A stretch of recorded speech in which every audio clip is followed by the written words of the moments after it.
Ahora, Misión Ebenecer, entramos en el libro de Nahum. Nos encontramos en ese libro de esa profeta menor que solamente tiene 3 capítulos, este libro. Y este libro es muy diferente que la mayoría de los profetas menores que encontramos en el Antiguo Testamento. Pero vamos a entrar en ese libro en el dispositiva 2. Podemos ver el nombre Nahum. Can we go to slide 2, Chewy? Brother Chewy, can we go to slide 2? Slide 2. Thank you, sir. En ese slide podemos ver su nombre Nahum. Es igual en inglés, Nahum y Nahum. La fecha donde él escribió es el siglo VII antes de Cristo, y él profetizó en la región de Jerusalén, pero él era de un pueblo que se llama el Cos, en el norte, donde ahora es el norte de Irak. En esa parte de ¿cómo se dice? El Medio Oeste, el Middle East. So él profetizó con sus contemporáneos Sofonías, Jeremías y Habacuc. And Nahum tenía un ministerio muy breve, muy corto. No sabemos mucho de él. No habla en el resto de la Biblia de este profeta, pero lo que nosotros sabemos de él está escrito en ese libro, en estos 3 capítulos, y voy a hablar un poquito más de la historia de ese libro de Nahum. ¿Cuántos están, cómo se dice, how do you say, enjoying, disfrutando el estudio de los profetas menores?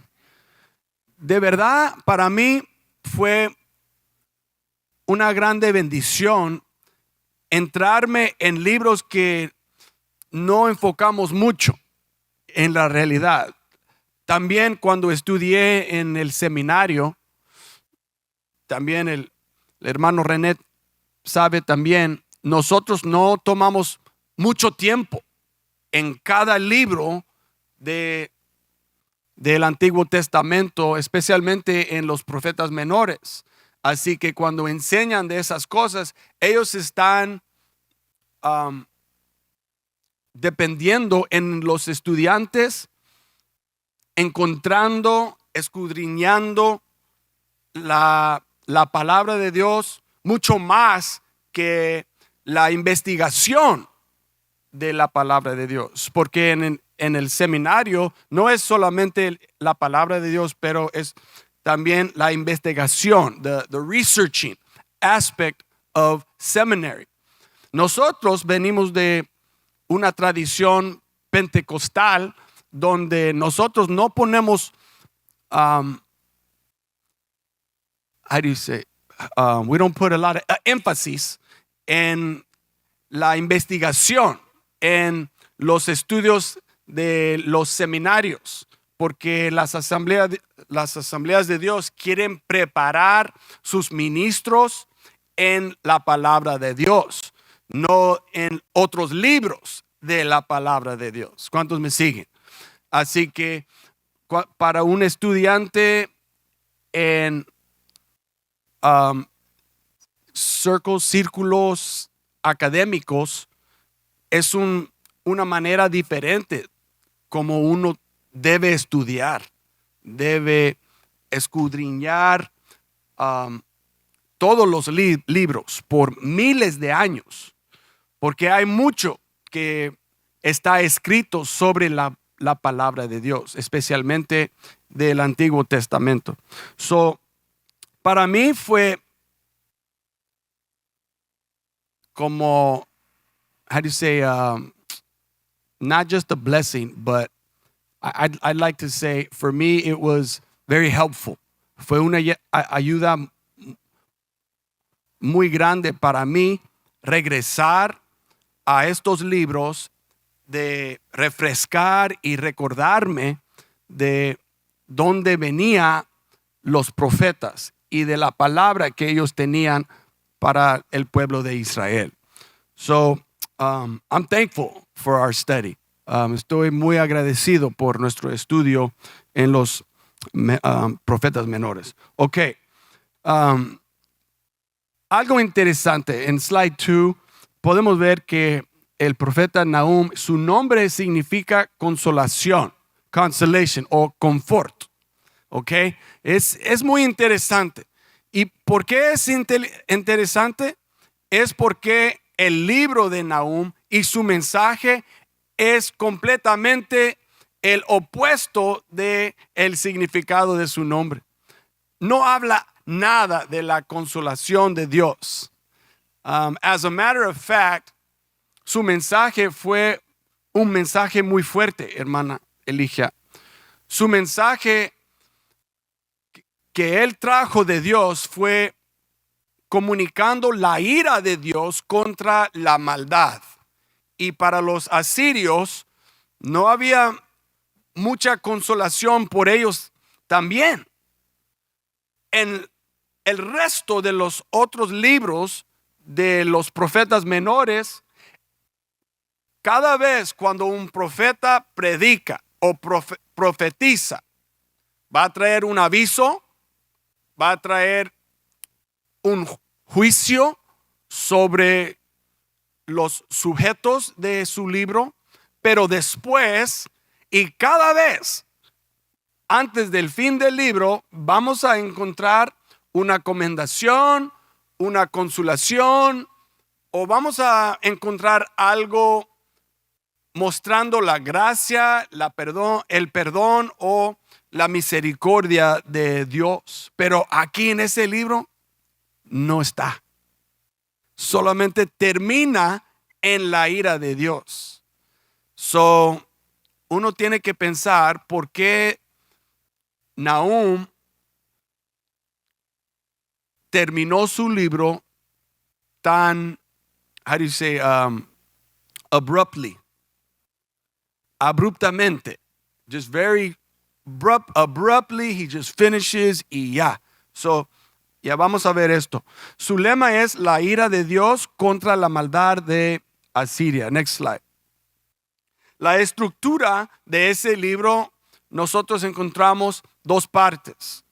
Primer parte es un poema acróstico en capítulo 1, versos 1 a 9. ¿Ok? Y luego la segunda porción es un poema general desde capítulo 1, verso 10 hasta el fin del libro, capítulo 3, terminando en 19. ¿Ok? Solamente para que ustedes sepan la estructura de ese libro. Y para mí yo puse a pensar por qué había dos poemas en ese libro. Y muchos historiadores piensan que el principio de este libro y los primeros 9 versículos fueron parte de otro poema que no podemos encontrar la otra porción de ese libro o poema, porque su estilo es muy diferente que el resto del libro. Sí, ahora yo sé que estoy hablando de las cosas técnicas de ese libro, pero para algunos de nosotros nos gustamos esa parte del estudio de un libro de la Biblia. Ok, es posible que capítulo 1, verso 1 al 9 provenga de otro libro del cual se han perdido las demás partes. La otra cosa que yo quiero compartir con ustedes es de por 8 versos de estos primeros 9, ¿ok? Si tienen su Biblia, por favor, miren sus Biblias. Verso 1 en inglés se llama el proscript. Proscript es solamente hablando de la persona que está escribiendo y a veces cuál grupo está escribiendo. Y nosotros podemos ver en verso 1, profecía acerca de Nínive, libro de la visión que tuvo Nahum de el Cos. Nosotros solamente sabemos quién está escribiendo y de dónde viene, ¿ok? Y a quién está escribiendo. Esto es muy importante para un autor comunicar estos datos. Amén. Amén. Ahora, en verso 2 dice, el Señor es un Dios celoso y vengador, Señor de la venganza, Señor de la ira. El Señor se venga de sus adversarios, es implacable con sus enemigos. Ok, quiero parar un minuto para hablar de lo que está pasando y lo que nosotros tenemos en cada verso. La letra en hebreo, en versos 2 al 9, comienza de una letra del el alfabético hebraico.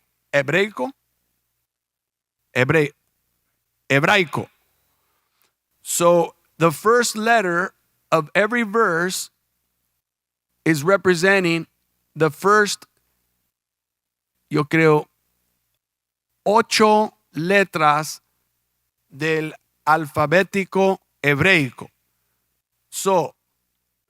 Pero para ahí después de la letra 8, it stops.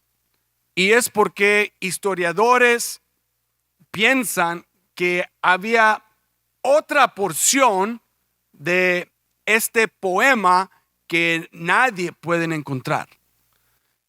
Pero lo tomaron esa porción y combinaron las dos porciones de escritura para hacer el libro completo de el profeta Nahum. En estos días, cuando historiadores encontraron cartas, libros, los libros que tenían fueron como scrolls. ¿Cómo se dice scrolls? The scrolls that you open up. Pergaminos. Escribieron en pergaminos y en hebreo, no como nosotros del oeste. Nosotros escribimos de el lado izquierda a la derecha, pero en hebreo it's the other way. Comienza en el lado derecho y escribe a la izquierda. So they go from right to left. So it's very different. Their ways, sus maneras son muy diferentes que nosotros. Voy a hablar un poquito más de las diferencias en las civilizaciones, las culturas y las personas en todo el mundo. Yo no quiero perder mi pensamiento. So I want to continue. Next slide, please. Hablando un poquito del contexto de este libro, el mensaje de Jonás también era para los ninivitas, mientras que la obra de Sofonías también pone de relieve el poder asirio. Los tres autores están hablando y profetizando a los asirios. Okay, does that make sense? Okay, next slide. Mi primer punto: hacer de Dios tu enemigo. When people make God their enemy,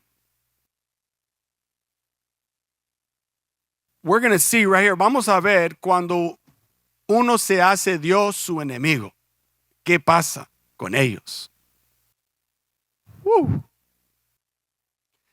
El profeta se burla, estamos hablando de Nahum, de la manera en que Asiria se prepara para la batalla y en esencia declara que no tiene ninguna posibilidad frente a Dios.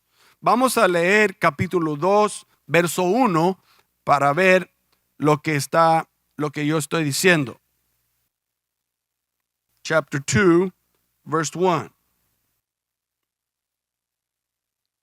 Nínive, un destructor, avanza contra ti. Monta guardia en la fortaleza. Vigila el camino. Renueva tus fuerzas. Refuerza tu poder. Porque el Señor restaura el esplendor de Jacob. Ahora lo que él está diciendo es, uno puede hacer lo que quiera, pero cuando comienza la batalla, no tengo ningún chance contra Dios. You don't have a chance. Cuando uno se enoja con Dios, es mejor no decir nada a Dios. Es mejor hablar con Dios sobre su enojo, pero como dice, maldecir a Dios es hacer enemigo de Dios. Cuando nosotros hacemos esto, nosotros estamos poniendo a nosotros mismos en un lugar o una posición donde el Señor está haciendo las cosas contra nosotros.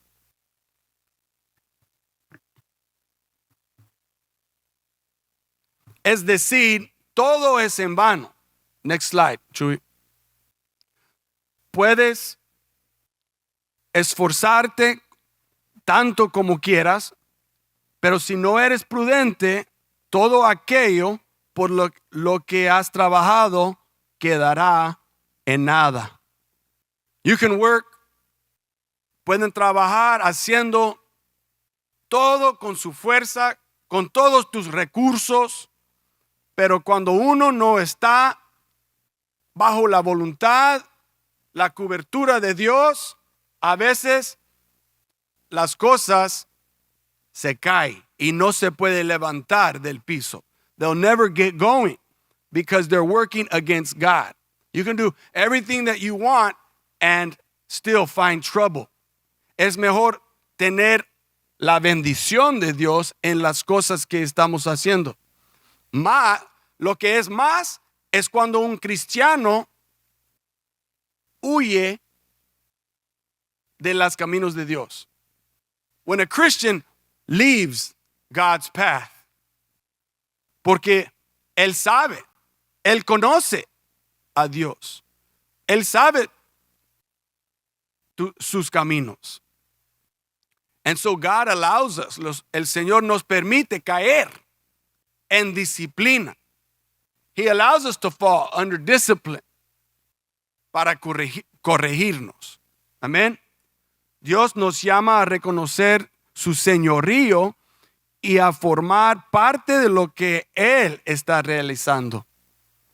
O al menos a no obstaculizar la obra de Dios ni su pueblo.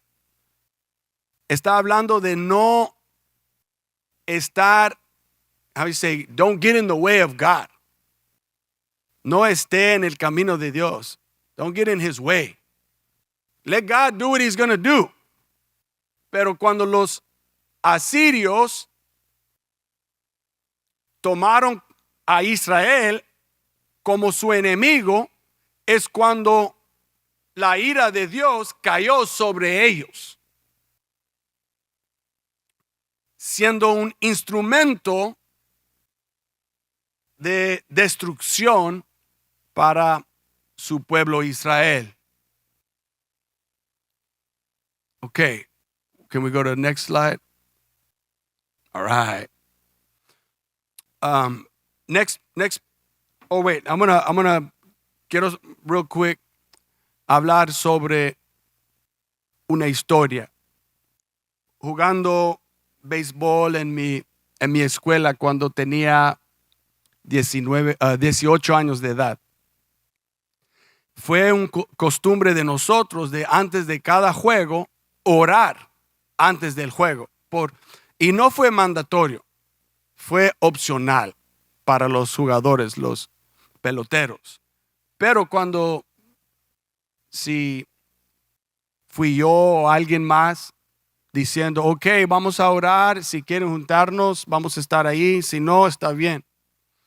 Pero un día, jugando en un torneo en Las Vegas, mucho viento en abril, fue la semana antes de las Pascuas. Y yo recuerdo como era ayer. Yo grité a todos los peloteros, ok, ya es tiempo de orar, vamos a pedir, sanidad, buena salud y para una victoria. Gloria a Dios. Y uno de mis colegas del equipo gritó en voz alta y usó la palabra en inglés que comienza con F. X oración. No tengo nada que ver con esto, ni a Dios. Así se dijo. Y nosotros, y yo me enojé. I got so mad. But I said, you know what? No es mi batalla. Mi Dios es grande. And I told the guys, don't worry about it. Let's focus right here. Y él fue parte de nuestro equipo. Y nosotros ya fuimos al fin de la orilla del play de béisbol y empezamos a orar y terminamos y ya, comenzamos el juego. En su primer turno, ese tipo que gritó esa barbaridad de oración y a nuestro Dios, a mi Dios, ¿no? A tu Dios. Estaba ahí preparando para correr de primer base a la segunda, cuando el pichador volteó y lanzó la pelota al primera base para hacer tag. Y cuando my teammate, how do you say teammate? Mi compañero se tiró en el piso para regresar a la primera base. Se desconectó. How do you say he separated? Se separó su hombro. Se dislocó su hombro cuando se tiró al piso y estaba gritando. ¡Ah! Y su hombro y toda su mano podía ver que estaba ahí. ¡Ah! Gritando, hasta llorando él. Y todos mis compañeros del equipo ahí en el dugout donde nosotros quedamos durante el inning mientras de batear, todos estaban hablándose. ¡Wow! Dios lo castigó. ¡Wow! Nunca voy a decir nada contra Dios. Mira lo que pasó. Y todos sabían lo que pasó. Fue la ira de Dios. ¿Y sabe qué? Un secreto.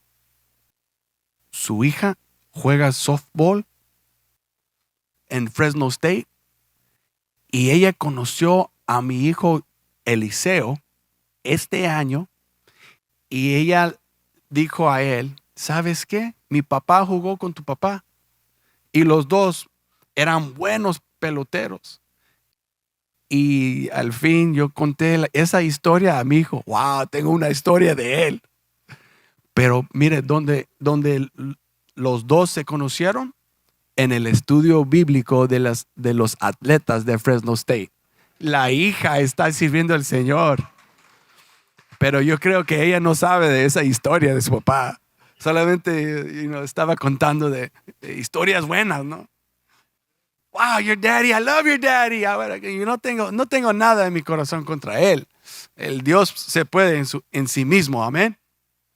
Pero yo estoy orando que él se salve, que su papá se salva. Gloria a Dios, amén. Ok, next slide. ¿Por qué convertirse en enemigo de Dios? Vamos a leer capítulo 2, verso 13.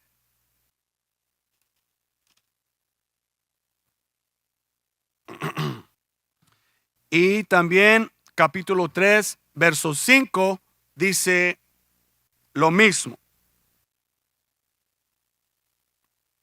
Dice la palabra de Dios. Pero ahora yo vengo contra ti, afirma el Señor de los ejércitos. Así que también dice lo mismo en capítulo 3. Entonces, 2 veces Nahum profetiza contra Nínive, hablando de que el Señor está contra ellos. El Jehová de los ejércitos. Nosotros ya sabemos qué pasó en la historia de los israelitas y los filisteos. Cuando Goliat habló contra el pueblo de Israel y el Dios de los ejércitos. Así clamaba David, el pastorcito, cuando se fue a la batalla a ver qué estaba pasando. Y sus hermanos y todos que estaban ahí en la batalla, en la línea, en ese valle, lo contaron que ese campeón Goliat estaba maldiciendo, echando, how do you say, curses, maldiciones contra Israel. Y eso se puso a David listo para pelear. He was ready to fight. Él quería contra el Goliat, el gigante. Amen. We see that this is another story of when God is against someone. Yo no quiero hacer enemigo de Dios. Aun cuando las cosas tristes me pasen, no quiero ser enemigo de Dios. Cuando las cosas se pasan a mis ser queridos, yo no quiero hacer enemigo de Dios. Yo debo mantenerme humilde, poniéndome bajo la voluntad de Dios, porque Él es Dios. He is God. Yo no soy Dios. ¿Cómo puedo decir a Dios lo que Él tiene que hacer? No, yo puedo orar, yo puedo rogar, I can pray, I can beg, I can plead, pero God's in charge. Cuando Dios está en tu contra, te encuentras completamente solo. You're going to find yourself all by yourself. Pero nosotros podemos mirar por las oportunidades de compartir Cristo con otros en estas situaciones. This is a wonderful reminder. Es un recordatorio para nosotros cuando alguien está pasando por algo. en nuestras vecindades, en nuestros trabajos, nosotros ya podemos recordar cuando las personas que no conocen al Señor, ni su palabra, ni las cosas de Dios. Amén. Es buena oportunidad que nosotros compartamos con ellos cómo es Dios. Es un Dios de amor, que es un Dios de perdón, que es un Dios de misericordia, que nosotros tenemos a un Dios que Él no quiere castigarnos. Él quiere levantarnos cuando estamos allá en el suelo. When we're suffering, cuando estamos sufriendo, we have a God who lifts us up and says, it's okay. Yo sé que fallaste. But if you repent, if you call out to me, si me clamas, si me llamas, yo te salvo. Yo te doy otra chance. Porque es el Dios de 1000 chances. He's a God of 1,000 chances. He's a God who always forgives. He's always gracious by the grace of God. Next slide, please. Quiero hablar un poquito de la vergüenza que habla Nahum a los ninevitas. Los asirios eran conocidos por su extrema violencia. Se deleitaban en la práctica de la tortura y la utilizaban como herramienta para infundir miedo y terror en el corazón de otras naciones. Ellos fueron una de las civilizaciones primeras que hicieron este tipo de tortura donde how do you say stretch? Estiraban a las personas con lazos y clavos en la tierra. So straight, all the way straight out. Y ellos tomaron cuchillos y cortando el piel de la persona cuando estaban vivos. Y se hicieron como con los animales. They would pull the skin off while they were alive. Enfrente de los demás. Enfrente de sus pueblos. Para mostrar la violencia que ellos usaban para aterrorizar. Cuando hablamos de los asirios o de los de Nínive, ¿cuántos recuerdan de la lectura de Jonás? Ya ahora sabemos los tácticos que ellos usaban para conquistar a las otras naciones. Vamos a ver lo que pasó con ellos. En la manera en cuanto ellos trataban a los demás. Aún en la guerra y en las batallas hay reglas. There's rules in war. Cuando uno se va a la batalla hay reglas en cómo ellos se pueden pelear y que no se pueden hacer. They have to follow these rules. It's called el arte de la guerra. And the academies of the Navy and the Army and the Air Force, ellos aprenden de esas reglas how to engage in warfare. This is part of how to fight fair. Así se dice. Cómo pueden pelear justamente. Right? Porque it's a real thing. Y los asirios no pelearon justamente. They fight en una manera muy vulgar. Mire lo que dice aquí en capítulo 3:5. Alzaré tus faldas hasta cubrir tu rostro y dejaré que las naciones contemplen tu desnudez y los reinos tu vergüenza.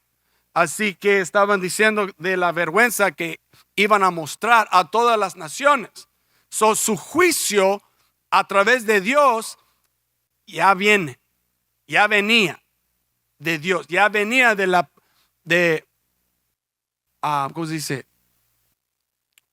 How do you say from the prophecy? De las profecías de Nahum, aún todavía no ha sucedido. It was coming. Venía muy pronto. Y sí se sucedió así. La ira de Dios y la venganza de Dios vino contra los asirios. Pero mire de los cristianos lo que dice en Romanos 10:11. Todo aquel que cree en él no será avergonzado. Hablando de uno que es cristiano, que teme a Dios, que obedece a su palabra, que camina con humildad. When we walk in humility, el Señor te protege. Alza la mano si una vez en tu vida has fallado en algo. You messed up in something. You messed up. You made a mistake. Yo puedo alzar las dos manos. I can lift both hands. Y yo recuerdo ciertamente las cosas en cuanto el Señor me mostró gracia después de mis errores grandes. Y yo aprendí una lección muy grande. Cuando otros se hacen errores en sus vidas, a mi alrededor, yo puedo mostrar la gracia del Señor. Porque yo sé que de una vez, otra vez, yo voy a equivocarme en algo y yo quiero la gracia del Señor sobre mi vida otra vez. Yo quiero la gracia del Señor a través de mi esposa Bumi. Si yo hago un error o si yo digo algo que no debería hacer, there's going to be times when we're going to need the mercy and grace of God. But the Assyrians, they didn't know God. Y vivían como salvajes. They were living wild, solamente para conquistar, para reinar sobre todo el mundo. Es lo que ellos querían. Punto final.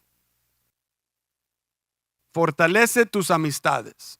Strengthen your friendships. Okay? Cada uno de nosotros, no sé dónde estás en tu vida. No sé si están casados o no, si tienen amigos o no. No sé dónde están con tus hermanos, familiares. No sé. Pero una cosa que yo sé, que cada uno de nosotros necesitamos amigos. Mire lo que dice aquí en 3:19.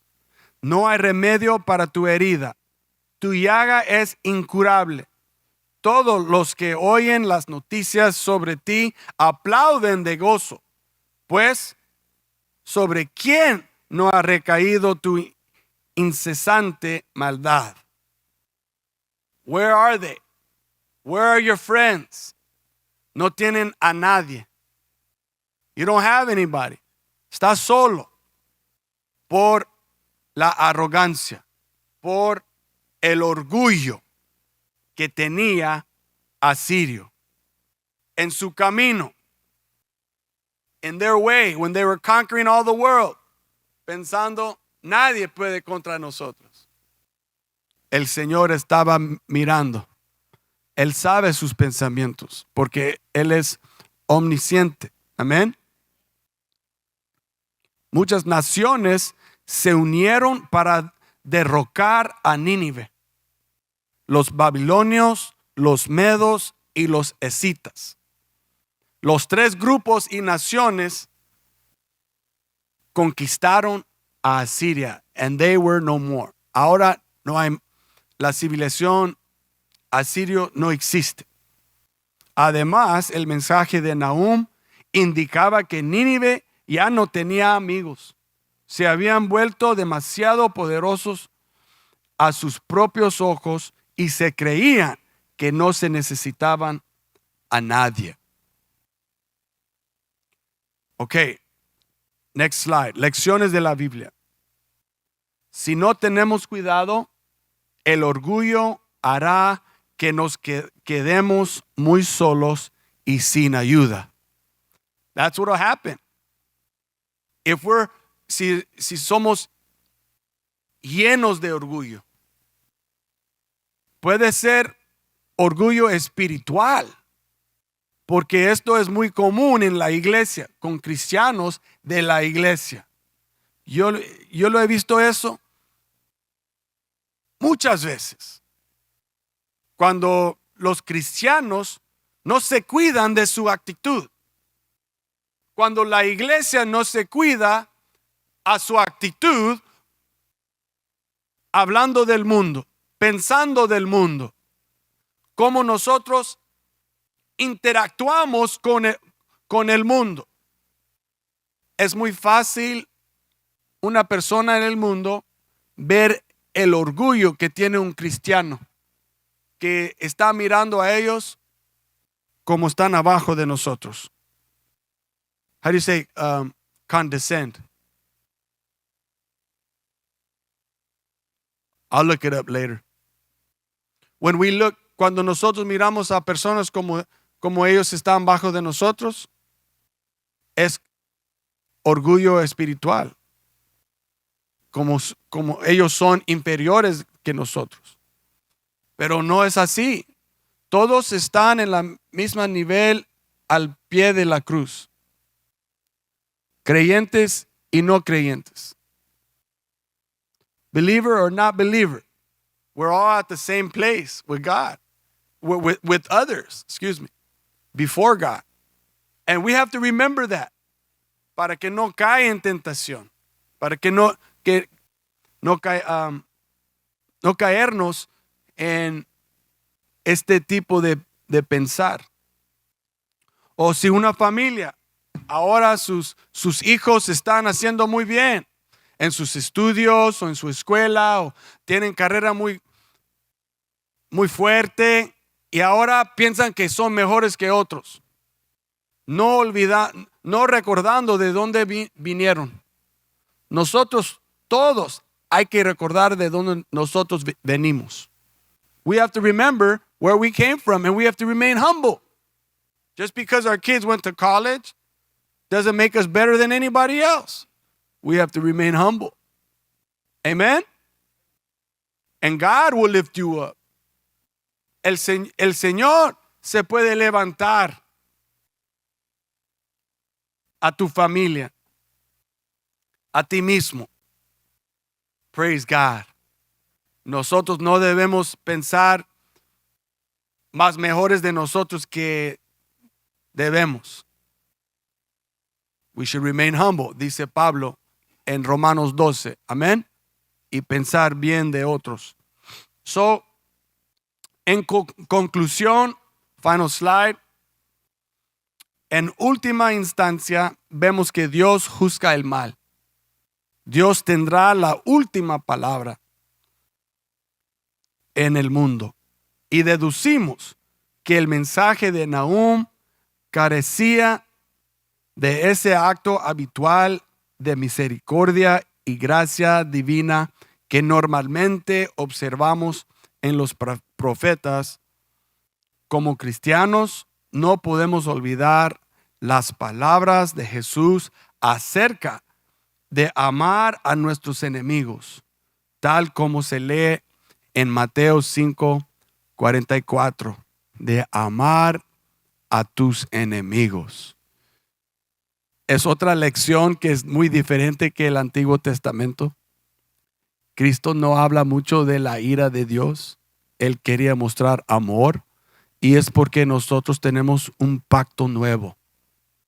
el Nuevo Testamento, que por su sangre Jesús cambió todo para nosotros y para todo el mundo.